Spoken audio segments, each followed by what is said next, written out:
Up at the Crown here. They're not out on spec, just looking for a day's work. All them guys have work to go to. There's a couple of vans they are now loading.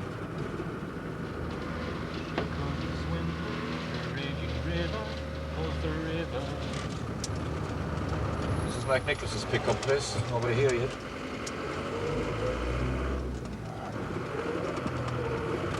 Is it mainly Irish companies, though, that pick up down on these roads? Such as... all Irish. Mags and there's other different subbies.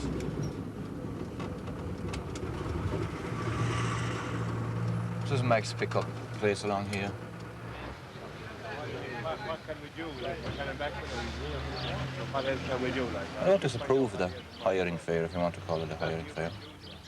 There is some guys that will get ripped off, some cowboy subbies there, but the majority of them will get a day's work and they'll get their day's money at the end of the day. Probably get a couple of weeks' work if they're lucky. At the moment things are slack, there isn't that much happening. Work is eased off. You can expect to get between 200 to 300 quid a week if you're picked up on the Broadway. But if you went full-time with the firm, got to learn a bit of a trade, they could double that. And then, depending on what they were doing, they could even triple it. What do they actually look for, the subbies that go by? The first thing you look for is to see if he's wearing working boots. Not going to be a lot of good in a pair of runners if he's out digging or something. If he's dressed like a worker, like a grafter. And you must have the boots. But how do you tell if a fresh face is a good worker or not? Don't. Just bring them out for a day or so and see how they are.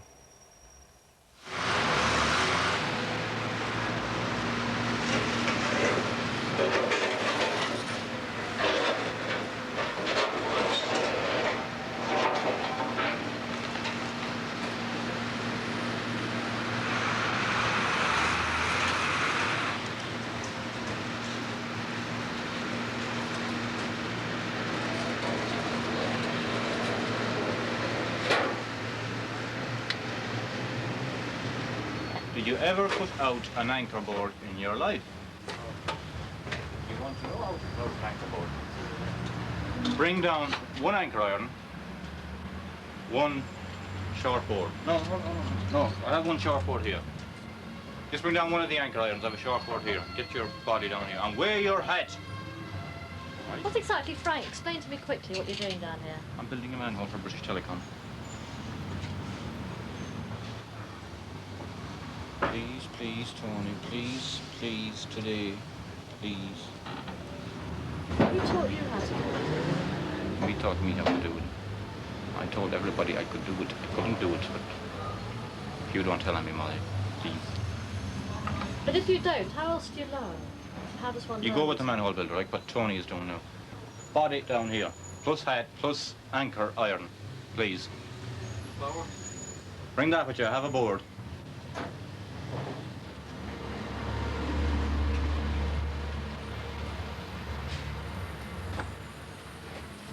I'm going to make a manhole builder out of you. It's the last thing I do. Depends if he wants to be a manhole builder. Where's your hired hat? Where are Lucas Z box or something? Well, left it up there. I don't see why you should have to buy one of this thing and you don't.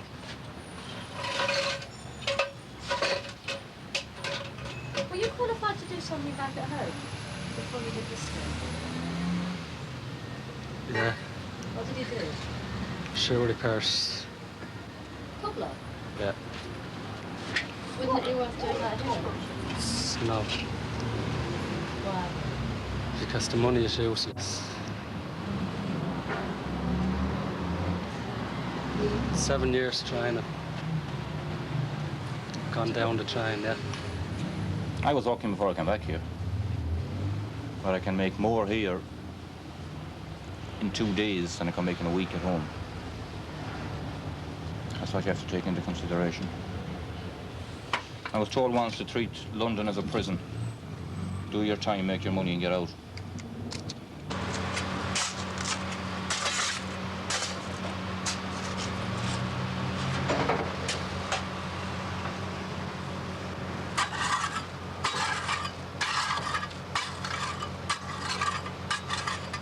Phil! Another foot down.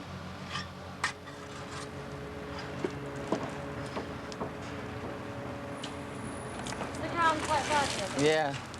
Philip! Come on, will you? Did you like London when you first came? No, I was always homesick. I still am. For all those years, I've been homesick. Just, What are you homesick for? What do you miss? the country. The easygoing life, the country, the mountains, in the bog, cutting turf, working the crops. I used to love that type of work. Unfortunately, there was no money in it. When I was 16, my father, he sent a message over to tell me to come over. There was a job waiting for me. And then I started with my father on the Victoria line at Euston Station. I was driving a locomotive in the tunnel, you know, taking the dirt in and out and the segments and the iron. And I've been in tunnels ever since.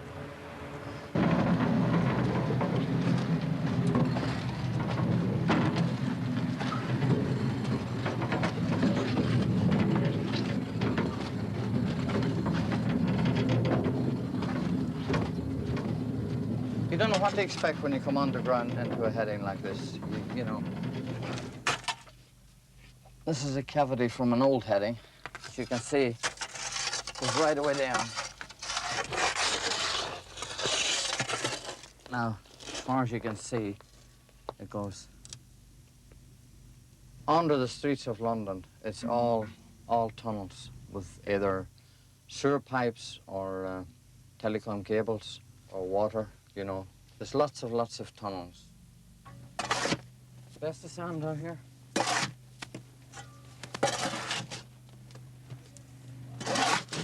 There we are. That'll do you.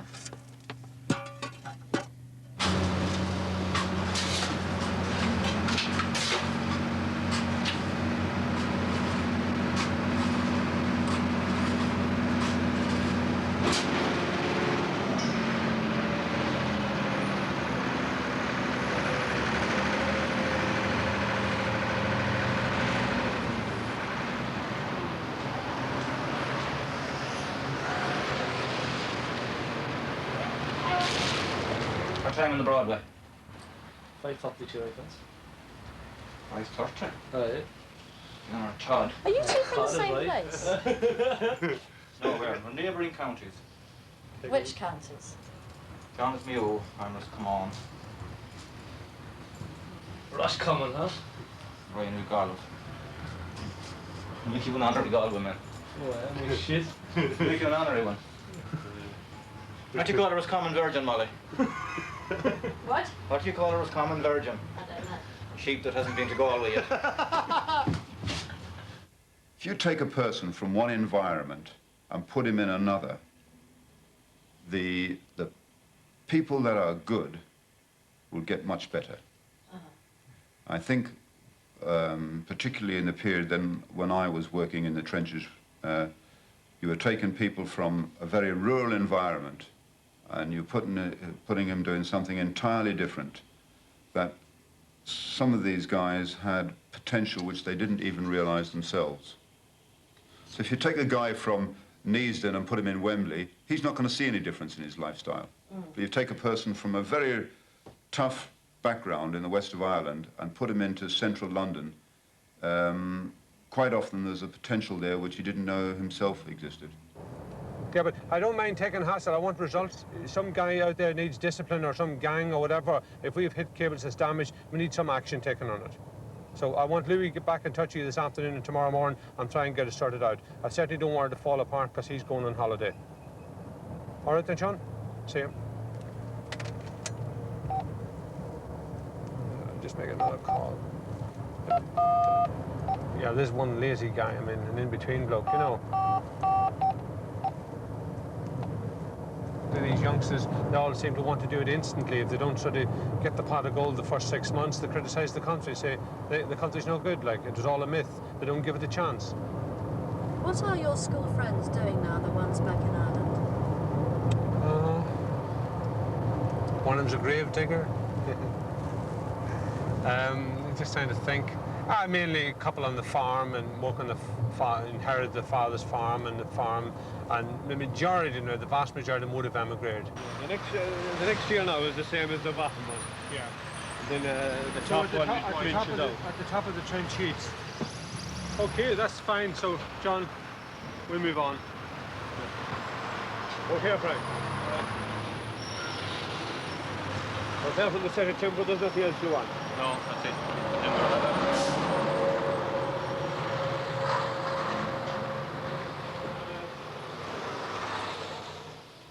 Do you have any ambition, like to do something, in an ideal world, what would you do and where would you live?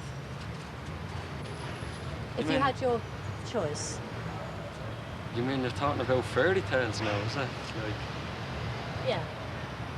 well, if I had my choice, I would like to live in London and have a decent job, just have enough to keep me by.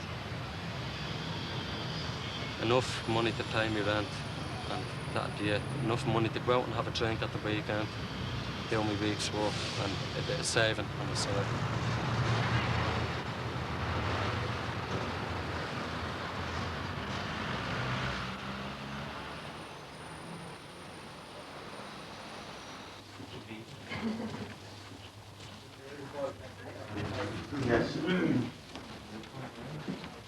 So what we've got to look at, going back generally, is that I want each one of you, particularly in the BT side of things, to take a look over the next couple of weeks, and I think I've prompted you anyhow to do this in advance, take a look at the labour situation, because it's inevitable that certain people, labour's going to have to get laid off.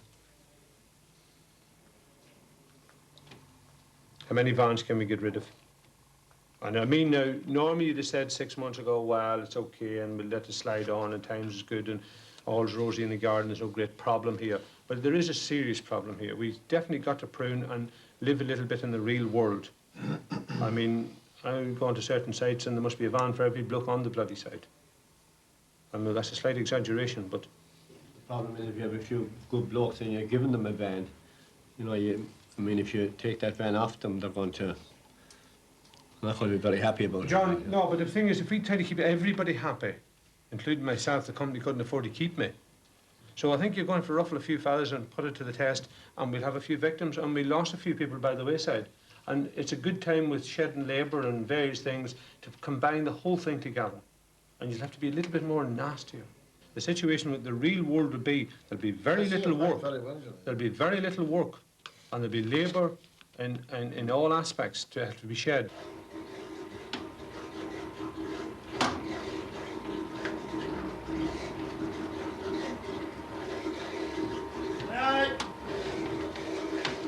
Get that man out here, pull him out with a rope or something.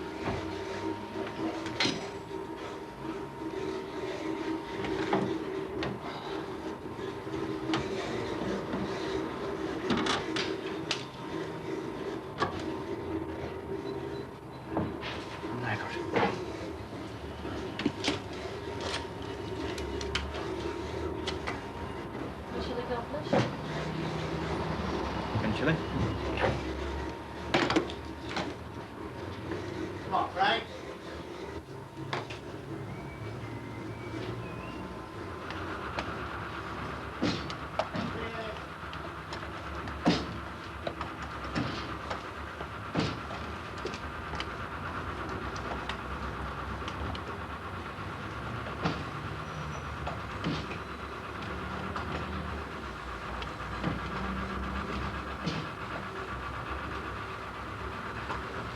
Can you remember the last words I said to you? Because I do. The last words you said you were going to go home. And you know where you went? No. Into the Crown. I asked you what's a walk on Sunday morning. You went into the Crown after that. Brian was in there. You remember meeting Brian in the Crown? I do, yeah. Yeah, what the fucking clue of meeting him? So don't attempt to tell me that you weren't steamed, because you were absolutely plastic. That was from Friday night. That was from the night before. It's all right, you're talking about night times. Why do you both enjoy drinking so much? Serious question. Well, there's nothing else to do, Molly. Absolutely nothing else to do when we go home in the evenings. get to America for a while. We like to keep moving. Moving all the time. Have you got any family there? I have a sister out there, but she's there illegal. So where have you been in your life? Just here, though. It's up in Birmingham as well there for a while. Do you have a desire to travel? No. I don't mind travelling, like, I'm thinking now myself, when this work runs out, I'm gonna go on to Holland. That's where I'll be travelling to next. Did you get work easily when you first came, Frank? Sure, I had the contacts. Before I left Ireland, I had 20 phone numbers. At least 20. I don't know how many, actually. Now, if I got turned down on one, I'd have another number to call, but I didn't. The first number I called, I got started on. That's what you need, really, when you come over here, though, wouldn't it? Connections. You didn't have any, did you, Jerry? No.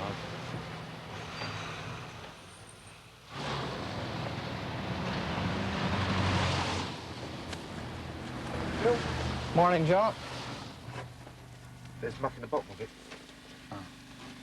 What does it feel like? Pardon? What does it feel it is? It's dirt, darling. Oh. Oh, dear me. What I say? There's a bleeding great void up there. Look. Stick the fork right in there. Yeah, look. You get right in if the pipe wasn't there. Yeah. There's to be a pipe inside it, and you'll so it'll be in there. If I take off that bit of sand Take there. this off here, yeah? I'll just knock Just that off. down the face of this as well. Right, all Yeah? the way down, yeah. We'll get out your way. Let you do that, and we'll have a look. Right, okay. Yeah? Mm-hmm. Okay. Where will you go if the work runs out with McNicholas? Well, I try people like Murphy's, and there's Lowry's, and a few other companies like that that have tunnel work. If I'm beaten, if there's not any tunnel work in London, I'll try the Channel Tunnel. And I mean, I mightn't like it at all. I like to be on my own, sort of in headings or small tunnels. My father was in this country for years, and when I went back to Ireland, you know, he nearly died because it was so quiet over there, and he just hated it. He hated every minute of it. What, when he went back? Yeah, he still does. He doesn't stay in the house. When he gets up in the morning, he has his breakfast, and he has to go to the town where there's people. He just can't stay in the house. I just love it. On everyone I go, and beyond the blue stack mountains to the town of Donegal. Oh, Donegal, I miss you, and I'll never understand why I left you for this far off land against my heart's command. Whatever fortune comes my way, whatever may befall, sure I know I'll make my final destination Donegal.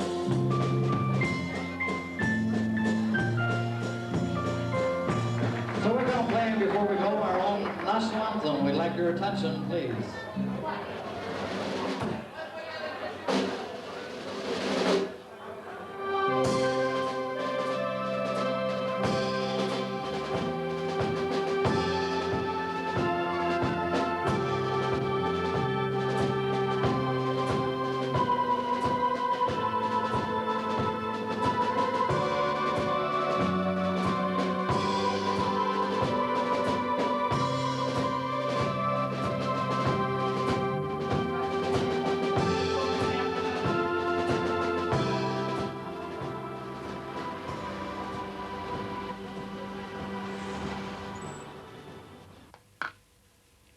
Look at that.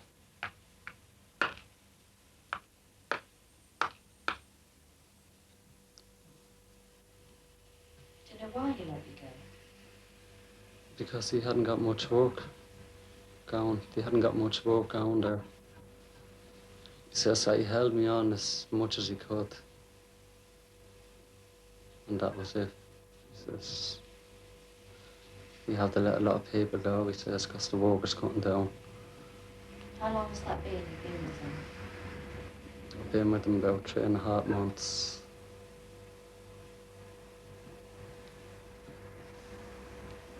So then what did you do? What happened this morning? Well, this morning I've been looking for work down there again, and there's no work down there. There must be about 200 people standing down there looking for work.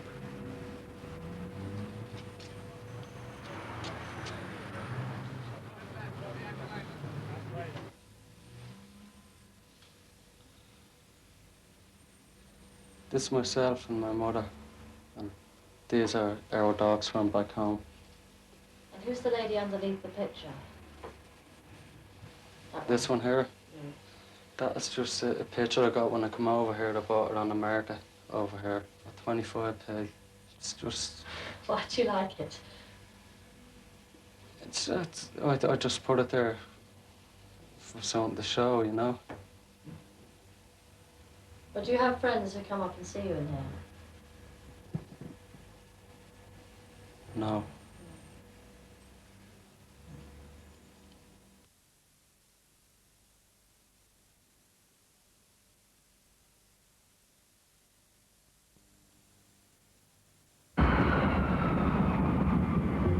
They were in a land that time had forgotten.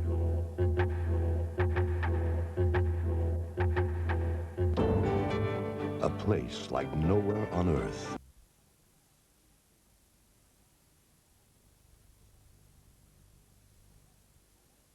Like cayenne pepper, ground turmeric, and exotic caboodle. And you'll probably find the packs a little easier to maneuver in the high street. Bachelor's special fried rice. If you don't have to pay income tax, you won't need to pay tax on your savings. So if you haven't handed your form in, please, get your skates on. You can deliver to all 10,000 addresses tomorrow. Aye. Right, these are going off. Before these go off, Right, you can do Stockholm tomorrow? Okay. Turin Tuesday, Winnipeg Wednesday. Smashing. Hong Kong, Tokyo, and this one's for New York, okay? Now there are two kinds of businesses in Britain. The ones that know about parcel force. I'll get them there. I'll get them there. And the ones that wish they did. Royal Mail Parcel Force. The power to deliver. A healthy brand can ride out a recession. By preserving its momentum, it can bounce back. But in past recessions, too many companies removed a key generator of that momentum. They stopped advertising. Following the 1981 recession, an analysis of AGB data found that the worst-performing brands had cut their advertising budgets. The 15 top-performing brands had all increased their advertising spend. The losers believed they couldn't afford to go on advertising. The winners knew they couldn't afford not to.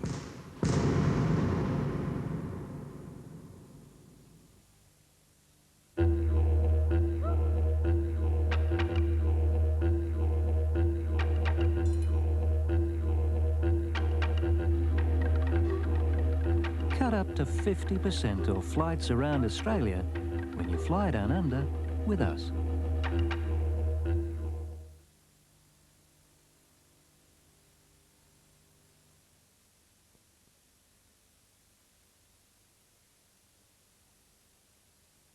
John? Yeah? John, we'll want to pull back the subduct now, right into the face of that man, that gas man, right? Yeah, it's going to make a manhole now. You have to pull back quickly. Yes, that's the same. That's a fucking disaster, that. That's the fucking digger to do that. Frank Mullen lives in County Cavan. Wait, no, we'll have to get help. He comes over to England to do one-off contracts for McNicholas and usually brings his own men with him. Gerry is a farmer and a neighbour of Frank's back home.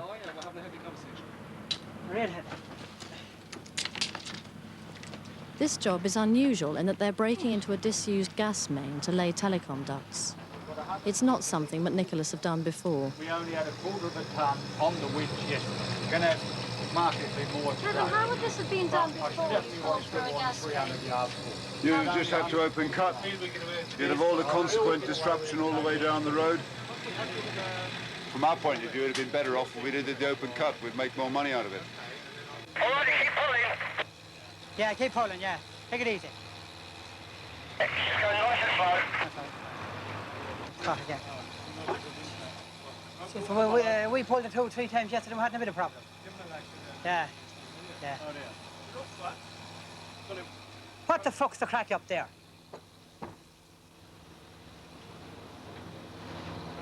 He's not pulling it over right. Yeah. What is he was wrong? He said the rope was tangling in him. Yeah. What the who sent him fucking down anyway?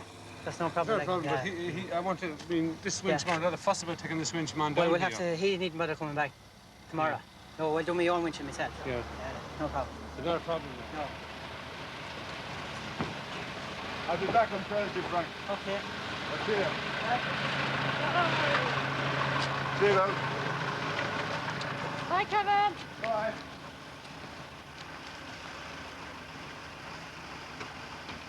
What did you think when you first came over here? When I first came over, I started down the tunnels with the first cousin. And the first morning I got up around 5 o'clock and I went out and I couldn't get across the road with traffic. I got an outrageous land. So busy, you see. Did you like it? Yeah. Oh, yeah. It's nice. Good crack. Do you go back to Ireland much? Yeah, we go back home for every 4 weeks or 5 weeks, you know? So, it's all right. She likes it that one, I like it that one. So... No, you must miss her. Oh, you miss her all right, yeah, definitely, don't you? Yeah. Do you phone her, Frank? Phone her, yeah. Twice a day.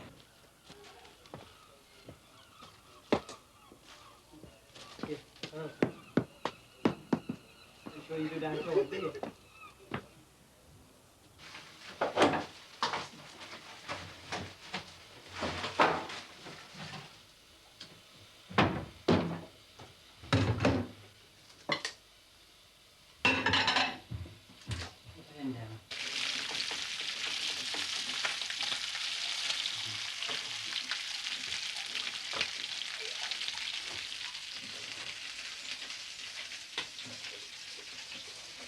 Where's your helmet? Yeah. I'll break it under my head. Pop up the heavy weight. Does your wife ever come over, Frank? Yep. She says she's headed with my brother or friends and sometimes in a hotel, you know? She goes home. She wouldn't like to see this carry on. Huh? How much of the year are you away from her? About 9 months. Roughly around 9 months. And how long has that been going on for, that you're away for such a long time? It's gone on for the last 14 or 15 years.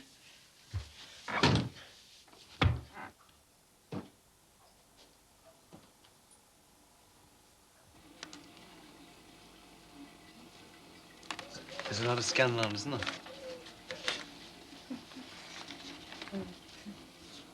What paper do you read in Ireland, Jim?